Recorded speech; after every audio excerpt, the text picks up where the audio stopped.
We all know the topic is about consumer decision making, no? And this is related to the decision that the consumer is going to purchase. No? Not only that, the decision that is going to be made by the consumer to do a repeat purchase or post-purchase. So consumer decision making is really very important topic for our discussion. Our objective for this module is we will identify and critique the generic model of the consumer decision making. When we say generic model, it is very universal, no? There is what we call the problem identification or need recognition. You search for information, you evaluate the alternatives, the purchase, and the post-purchase. This is the generic model of the consumer decision making, and we will try to identify and you know uh, make some uh, observations and comments with regards to the generic model. The second one is to identify strategies used by consumers in making the decision, because making a decision you must have before making an intelligent decision, it is very imperative that you will have to gather all the facts so that you can create an intelligent decision, a decision that is win-win, no? According to your values, your attitude. And lastly, to apply the model and recommended strategies to do our own consumer purchase decision. And these decisions require a choice, of course. No, we should always have a choice, and a choice that has to be uh, grounded to facts and data that we need in order for us to make decisions. And of course, here, decisions require a choice between different behaviors. No? As you can see in the picture, there are three brands, no? XYZ. And the consumer is trying to evaluate, trying to question, trying to lay down the facts on what decision the consumer is going to patronize, whether brand X, Y, or Z. And then marketers are interested in consumers' purchase behavior because they are interested because they want to create strategy and techniques, no? Ways and means in order to help the consumer make a decision that is favorable to your product or service. So there is what we call the consumer this decision journey, no? Uh, Here we can see, there are initial consideration set and there are moment of purchase, no? So this is what we call a cycle, no? Wherein we can see the journey of the consumer that is at the center of the figure, no? And it goes clockwise, no? There is what we call post-purchase experience. There is loyalty loop. So if you will not go to this generic model, you are called as impulsive buyer. So this is the generic model of the consumer buying behavior process. No? On the top is the first stage. No? These are the perceived difference between ideal and actual state of affairs. No? The ideal and the actual, no? The reality and the ideal. And then search for alternative solutions. These are, of course, informations. No? It is very important that when you are using the generic model, it is very important, no, that all mediums or channels, uh, your three product levels should be communicated. to your consumer. Why? Because there should be a brand awareness or communication. No? What is the strength of the product or the core benefit of your product? What problem, yeah, your product is solving to help, no, the consumers. And of course, the consumers will have to evaluate all the alternatives. That includes the price, the features, the quality, the after-sale service, etc. No?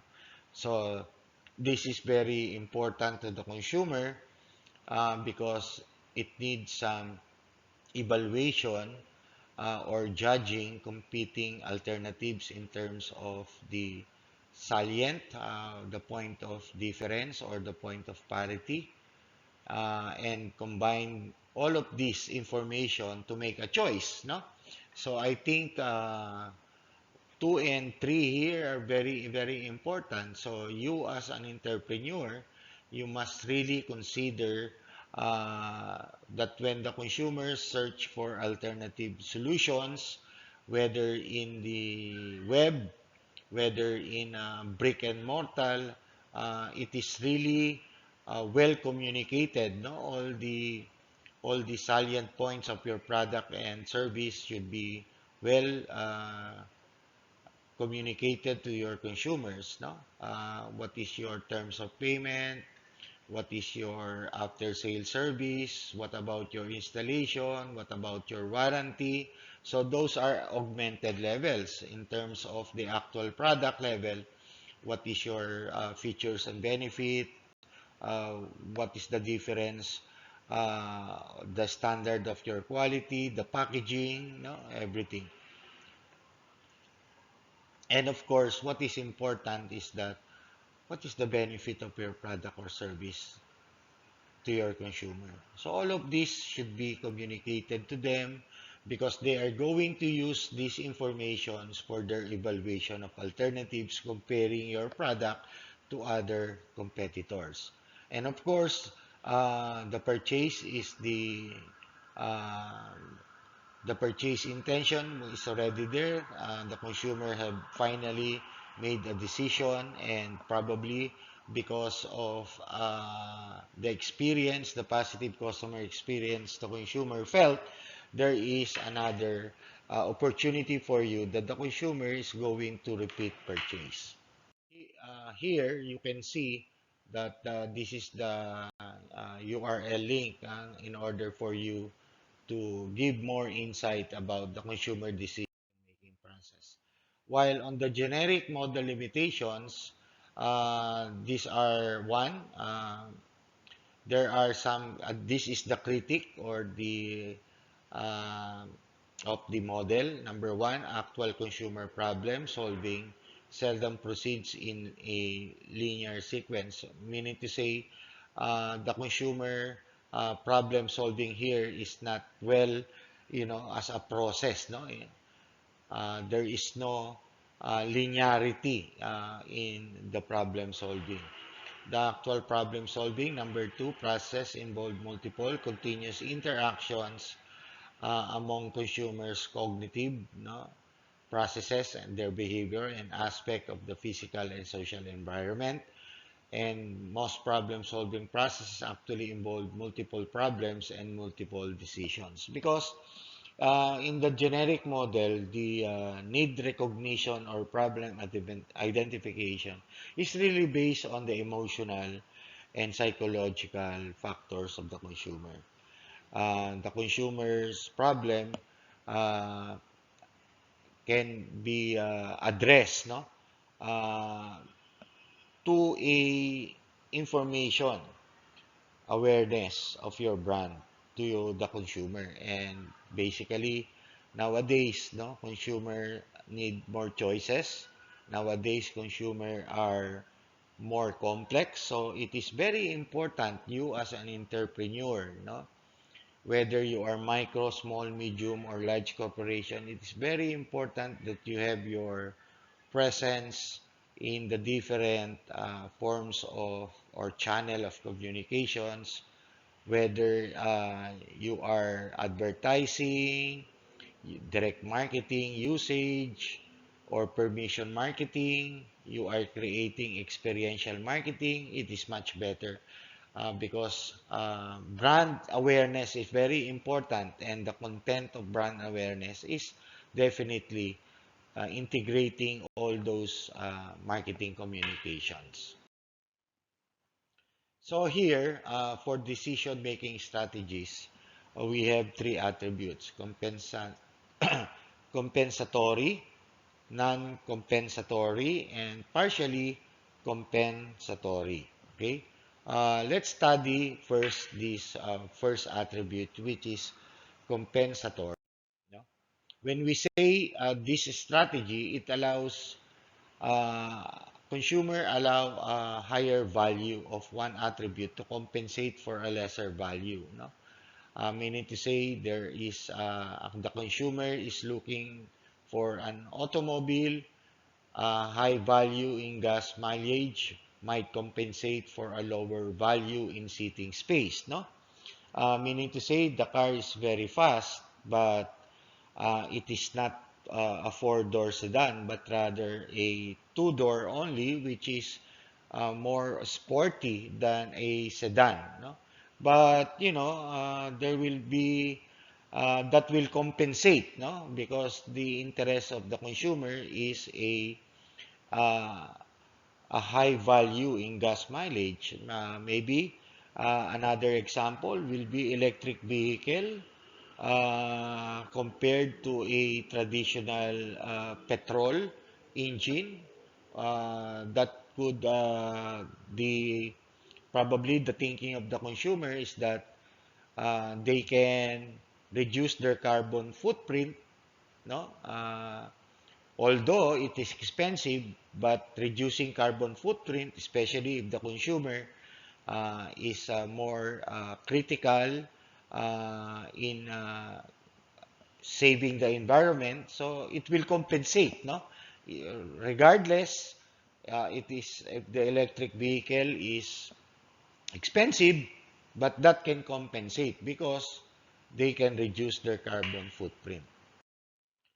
Uh, Another one attribute for compensatory is equal weight or having different weight. Example, putting twice as more importance on gas mileage than seating. So same, a good classical example is the choosing electric vehicle to a traditional petrol engine fed vehicle, no?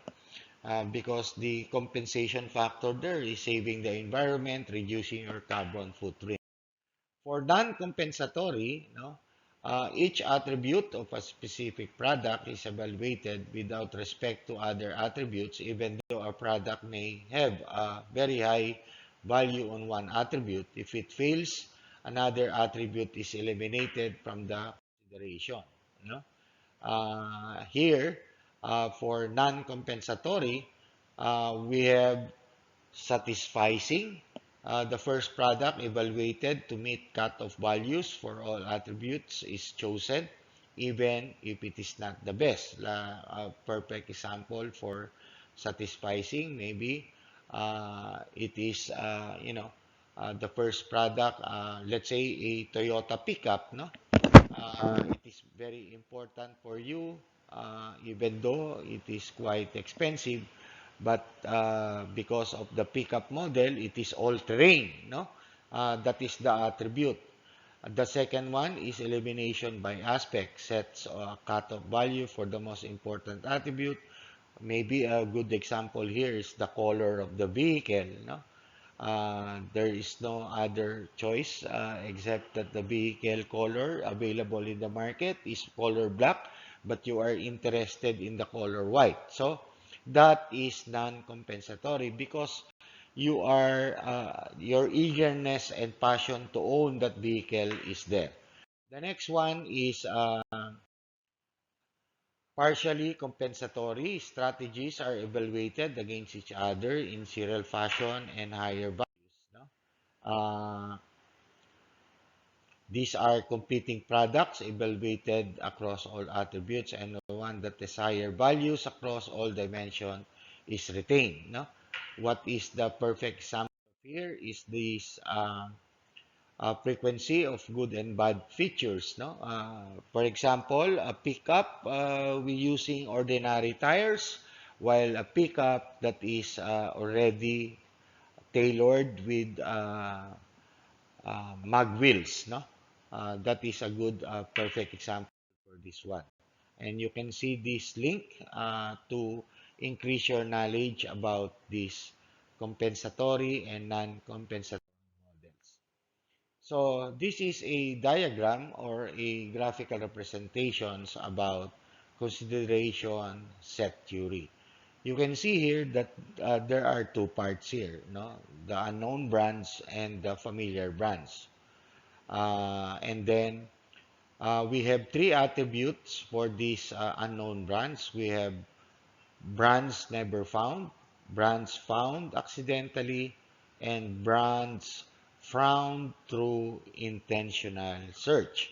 While on the right side, we have familiar brands, and there are two attributes, no? Evoke, set, brands activated from memory. The other one is unrecalled brands.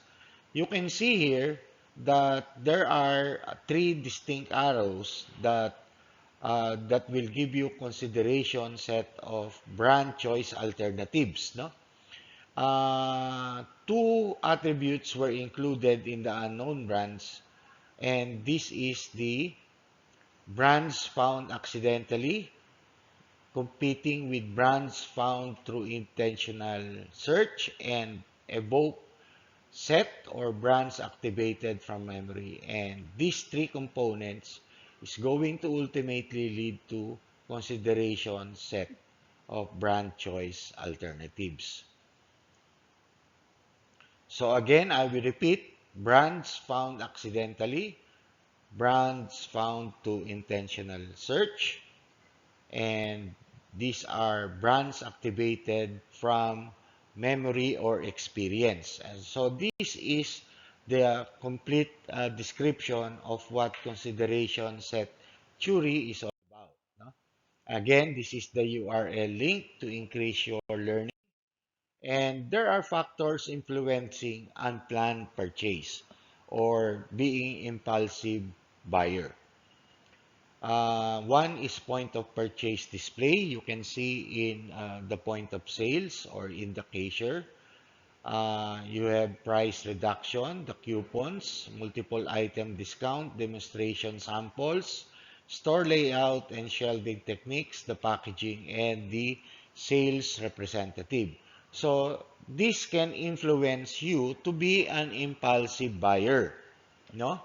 Like for example, accidentally you will see it in the point of sale or in the cashier. There is a display, uh, a chewing gum, no, for instance, or a razor blade.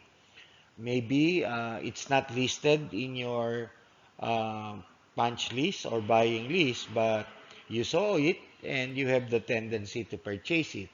Another one is that there is an immediate discount, no, or on a on the price, no. So the tendency is to make an impulse buying without you undergoing the consumer buying behavior process, no. So these are the different attribute and factors. And for your assessment, you have to select a purchase that is relevant to you and describe, in narrative form, what are your thoughts, what are your actions, what is your feeling, what was your experience as you proceeded through each of the decision-making steps. No? Explain how did you gather the information, how did you evaluate the information, no? And then, what do you feel after making your decision? Do you have a win-win situation? So this is a group assignment, no? So good day and keep safe, everyone.